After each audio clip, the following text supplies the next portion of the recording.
Storygram Network. Hosting for this podcast is generously provided by Transistor at transistor.fm. Hi, my name is Laurelee, and this is It's Not About Food. So it's not about food, and it's not about weight. What is it about? Everything else, because it's never ever about food or weight, never ever, not even one time, not ever, ever, ever.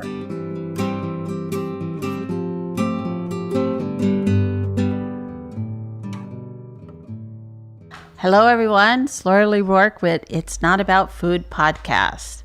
Thank you all so much for being here today, listening to our great podcast today about expression.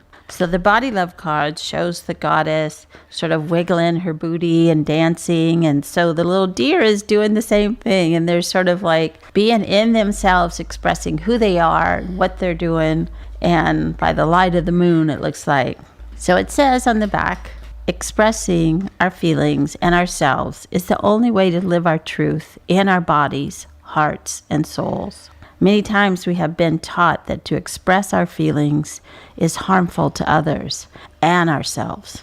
But if we learn how to express our feelings honestly and constructively, it is beneficial to everyone. And I have to say that this is really true. Being the person in my family that's the most weird, or the black sheep, if you will, even, or God, don't say that in front of her. She'll tear you a new one about that. And I am that person and always have been. And I'm not sure why, but I am. And so, for instance, like I come from a family we're professional dieters. Thank you very much. And when I started Beyond Hunger and started my own recovery from my eating disorder and took a stand that I am never going to diet again, I could not any longer talk with my siblings about dieting or how fat they are or how fat someone else is or how fat we used to be or how fat we might be or how thin we want to be or how thin we should be. I just became the person that no one could say that to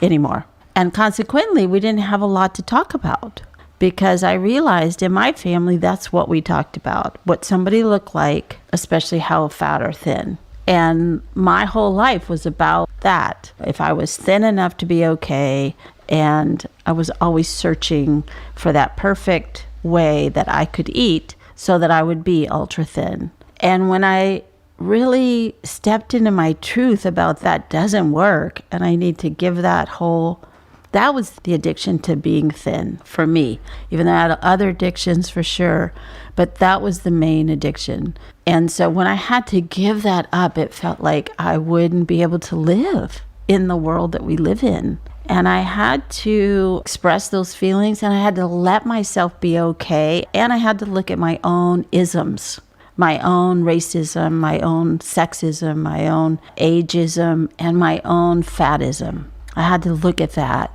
and give it up, just give it up. So I had to learn how to have my feelings, even though they were uncomfortable for me and for others, and be okay with that. I had a whole different idea of how to be in the world, how to move in the world, and to just be able to be in my feelings and say, ouch, in my family, or be honest. And even just communicate who I am. That was okay if who I was would be the one that would go along with whatever the program was. But since I wasn't that person, there was always a pushback. So I am really glad. I think this is a fellow pushbacker and so happy to have her here. And I am going to let you say who you are and what you're doing, what you're about with your cool cat glasses and red purple hair. Very cool. Thanks. I try to keep life interesting. So I am Reim Ifrash. I identify as non-binary, and I run a small group practice with my partner called Rainbow Recovery. And our focus is on eating disorder treatment, substance use treatment, and trauma recovery, mainly for the queer community. But honestly, if you call me, I'm not going to turn you away just because you're not queer. That actually is the opposite of what I'm trying to do. That's right. It's like feminism. That means that it's okay to be Yes. whatever choice you want to make. Feminism doesn't work because we can't have it all. That's not feminism. Not what it says. Make a choice. It just means our table gets bigger. That's all we're asking, is just for the table to be bigger for everybody. And so when we decided to reopen our business after this pandemic ended, we decided we wanted to open something that made the table bigger. Love it. So how are you doing that? And how does it fit in with the idea of expression? I think that this is finally my expression to the world about everything I care about. Wow. Which is the most exciting thing for me. I waited until I was in my 30s to come out. I am only finishing my medical part of my transition now. I've waited my whole life to be this version of myself. And for the first time ever, I can look at a therapist, look at anybody and go, I like myself. My body is great how it is. I don't need to diet. Everything about me can express something to you about who I am. My hair, glasses, all of my tattoos, the way I dress, all gives you a secret look into part of that vulnerability that I used to want to hide from people. And funnily enough, as the better I got at being vulnerable and expressing myself and showing up and showing my real self to the world, the better life got. Yes. And I was so afraid it would get smaller, but it actually got bigger. Some people did leave. So that might have been a little bit of a small losing weight of a friend. Like that friend might have weighed about 150 pounds. So I lost 150 pounds of that friend. But it was replaced with several more people who totally get it, what I'm about. No, and people, when they see you do this, it's so interesting. People that I think I was more collegial acquaintances with, we've developed like these beautiful working friendships instead. Like the relationships I always wanted with the people I always wanted, I naturally got because I presented as me. And it's something kind everyone has always said about me, and I'm learning to take it in and value it, is that I hold space for everyone to be vulnerable really well because I value it so much in myself. And the more real people are with you, and then you're not friends with your idea of who someone is. You're friends with the person. And they're friends with you. And of course, we're human and we always have this filter. And I think that's to keep ourselves safe. We have to plug people into certain things. But the more we let that go, actually, the more human we do get to be. I feel like it's our nature, especially in the culture that we live in, that is so divisive. And has been forever, for a long, long time, that, okay, are you a friend or a foe? And if you look this way, you're going to be a foe. If you look this way, you're going to be a friend. And how do we like let go of that idea? And for me, it was finding my own inner self, that I would always be on my own side and take care of myself. Bad things happen, for sure, they do. But I would really try to take care of myself so I didn't have to worry about this whole friend or foe thing. I can, in the moment, decide how and what to do. Oh, and I mean, like, this is where this level of learning to express yourself makes your life so much easier. Because as I've moved through this, I've learned who is real in my life and gets to have a real place, and who maybe doesn't belong there or doesn't want to be there. Ultimately, like, I'm not in as much pain. My soul doesn't hurt anymore. Like, I'm not depressed or anxious all the time. I'm still depressed and anxious. I'm human. But there's this pervasive level, I think, when we hold on to an idea of who we're supposed to be versus who we are, that our feelings are just so misaligned. And this alignment, and you're like, I'm not throwing this away for anything now. No. And isn't it kind of like once you go to treatment or you get recovery, very hard to go backwards?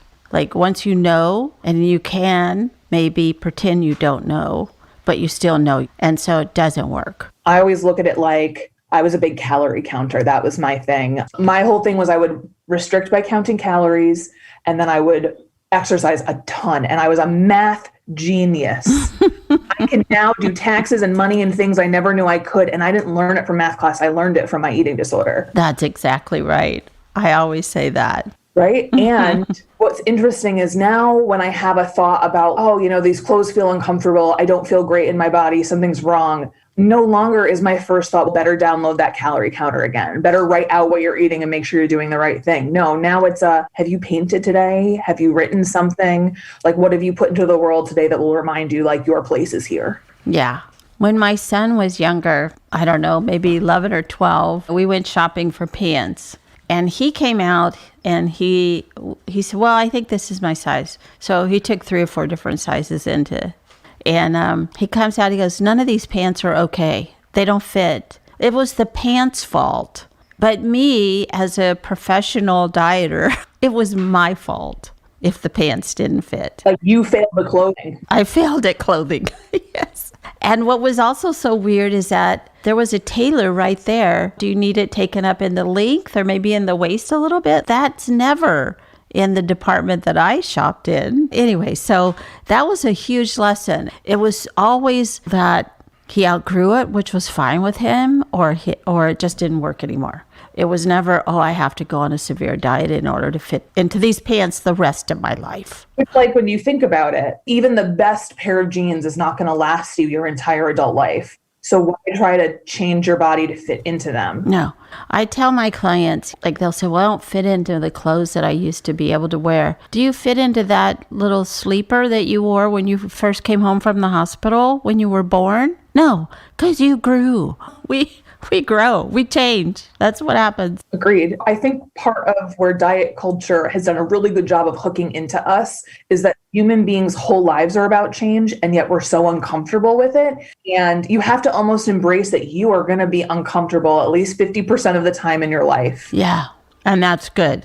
Yeah. If you were comfortable all the time, nothing would change. Nothing would happen. I think that sometimes these really very authoritarian leaders that we have are very comfortable. They never want to change.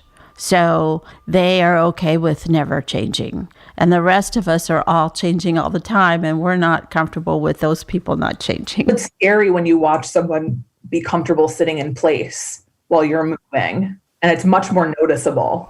I love that. Yes. So I don't know how much you want to talk about your little road to who you are. And also you have a Facebook page that, again, I really love so much. And maybe say that and talk about that a little bit and how you came to do that. Sure. So the Facebook page is Eating Disorder Professionals for Intersectional Social Justice.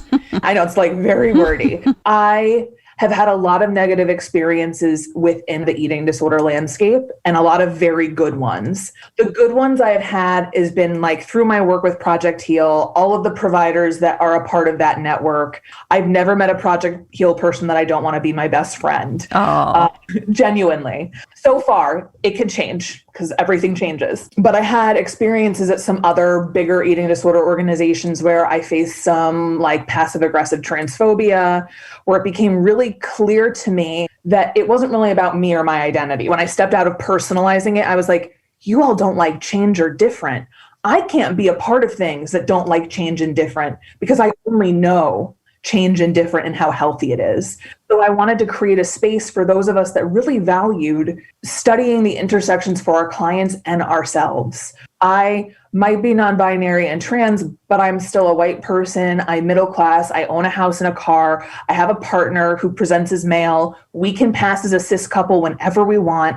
We have so many things. And should I be looking at that when I have the young Black woman sitting across from me who's trying to come out to her family while she's dealing with bulimia, because our stories are vastly different, even if there are some similarities. And how do you treat someone that is so different from you, that has so many intersectioning factors that make or break their recovery, and not look at those factors? Like, people don't come to us for store-bought apple pie. People come to us for the homemade, you made the crust, the filling, you baked it with love. Want store-bought, you can go somewhere else. I love that.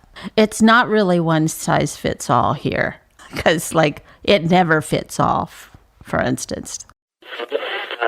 Storygram Network. Welcome to One Media, One Media. When you're whining with nurses. It's a place I like to call The Bleed. My name is Laurelee, and this is It's Not About Food. The art of being gay isn't just something he developed. Storygram Network. I found that was my problem working in so many recovery places, is I've liked and loathed every ED place that I've ever worked, because I've grown and learned so much and done so much amazing work. But there is a point in which the growth stops because the inability to be intersectional in like company growth is really difficult for places. And that's where our clients get stifled. I always tell people it's the strange and unusual clients that usually end up with me doing what should be residential term care through me instead, because they can go to residential or even IOP or PHP.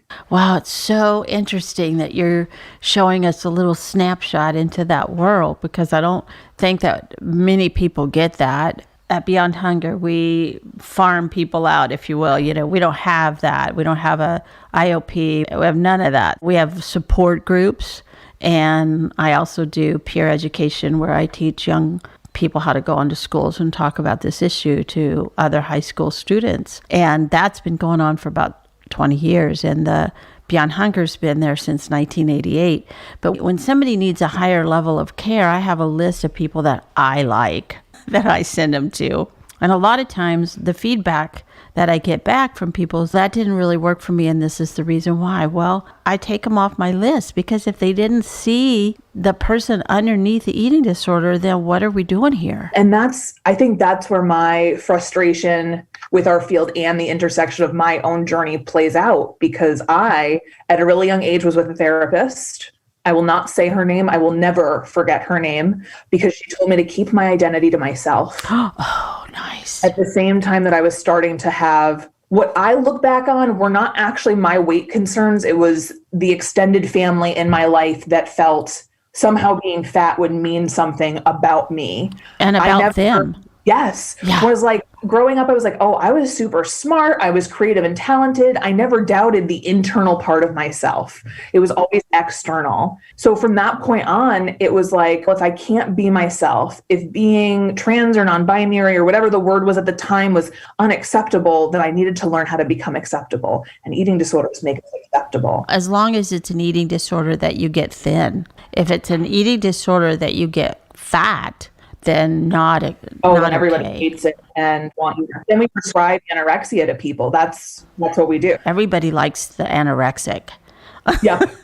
Everybody wants to be the anorexic. Well, I wish I had cancer so I could lose weight. That's an anorexic thought, you know. Which someone has said to me before in session, like a child. It was so scary. But I can just remember all through high school, all through the beginning of college into my mid-20s, just living my life for, I can only eat this much at these meals. I have to plan everything. I have to count everything.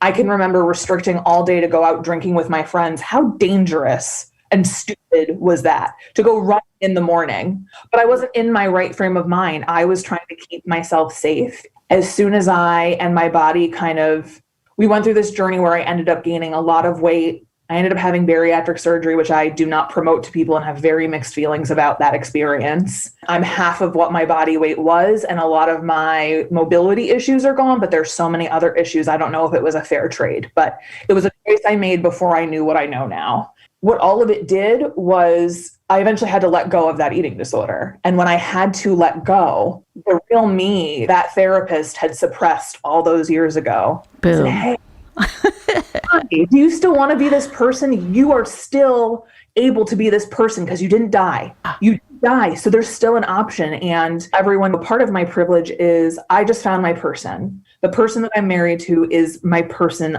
on this planet. I believe that the universe just made us for each other, as cheesy as that sounds. And it was never a question to him about if this was who I was. It was, when do you want to be that way in the world full time? Wow. So cool.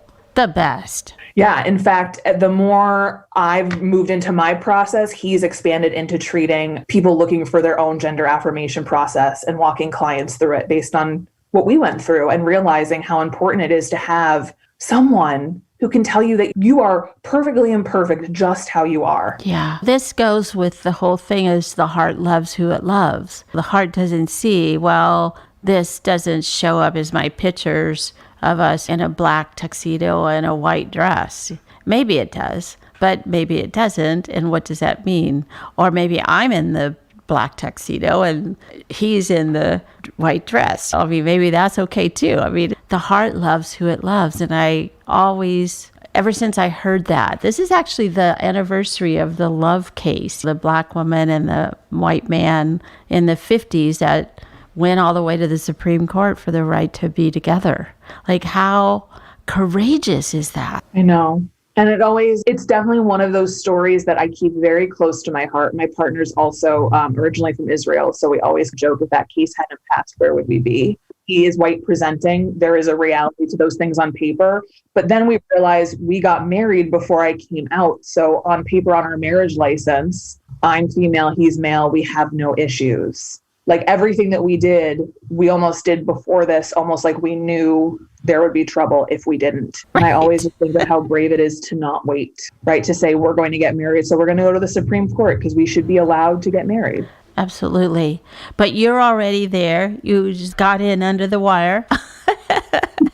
But how great of you to still be talking about it, to let other people know that it doesn't really matter. Just if you want to get married. Yeah. Okay. And my attitude about marriage is I love my partner. I would be with them whether or not we were married. Yeah. And for him, it was peace of mind that if anything happened to the other person, someone couldn't walk in and take. And I think having a lot of queer friends who were with people before gay marriage was like legal, and watching friends lose homes, cars, bank accounts to very angry family members when their spouse or partner passed away. Yeah, like when these men were dying of AIDS in the 80s, their partner could not come in to see them, but their estranged sister.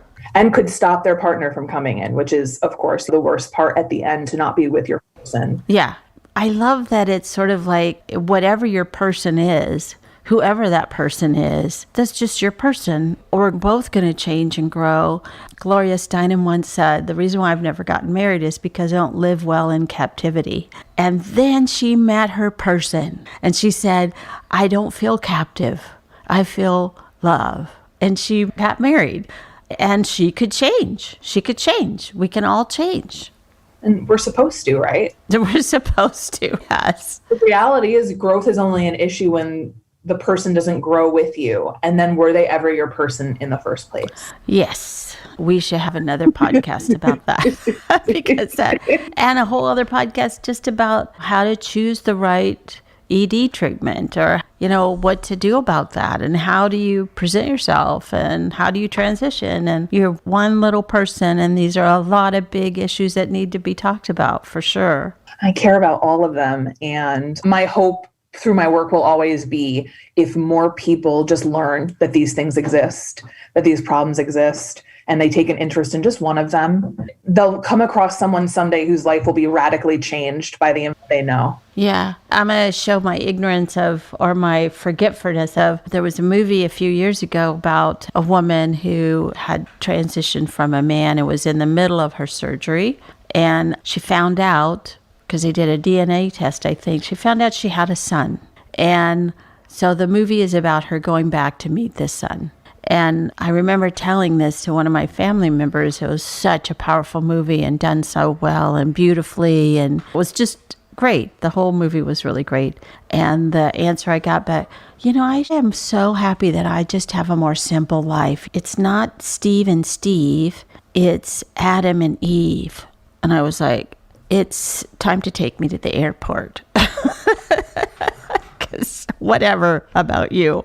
And that was how I grew up. That was it. And I thought, okay, it's still the same. Okay, good to know. Still the same. I mean, clearly, because of my identity, I never understood that argument per se. But I don't know, I guess maybe because of who I am, I'm just like, say you have been right this whole time and I am going to go to hell. Isn't that my business? Isn't that my business? To save me. That's right. I asked to be saved. Isn't that my call with my one little life that I get? Isn't it my choice? And again, that could be a whole other show, but I have to wrap this one up. And I'm so grateful for you being here today and talking about these really big issues and letting us know who you are and that you're out there in the world and how to get a hold of you. So I wonder if you will read this last part of today. I will experiment with different ways, like you don't already do that. Today I will experiment with different ways to express my feelings when they come up. I will let myself cry, laugh, get angry, excited, or have any other feelings that arise, and I will experiment with constructive ways to express them, such as writing, drawing, walking, talking, and breathing, or other ways that work for me. Yes. So this is, to me, the key. When Carol and I wrote these cards and came out with them, this was our best self. I don't always do this, but it is really good to remind myself too, I need to first have my own feelings within myself before I just vomit them all over somebody else and make them carry this crap around. So it's a thing to aspire to for sure. I'm so glad you made these. These are so beautiful, and I cannot wait to share them with all of my clients. Oh, thank you very much. And I'm so glad that you are in the world, being you. Oh, I'm glad you're in the world, and I'm so glad you're doing this. This is so important. Thank you. So take care, and we'll see you around. Thank you for listening. You can find me on all the social medias at It's Not About Food. And if you would like to get the show a week early and ad-free, you can become a member at Patreon. Search It's Not About Food podcast. Thanks so much.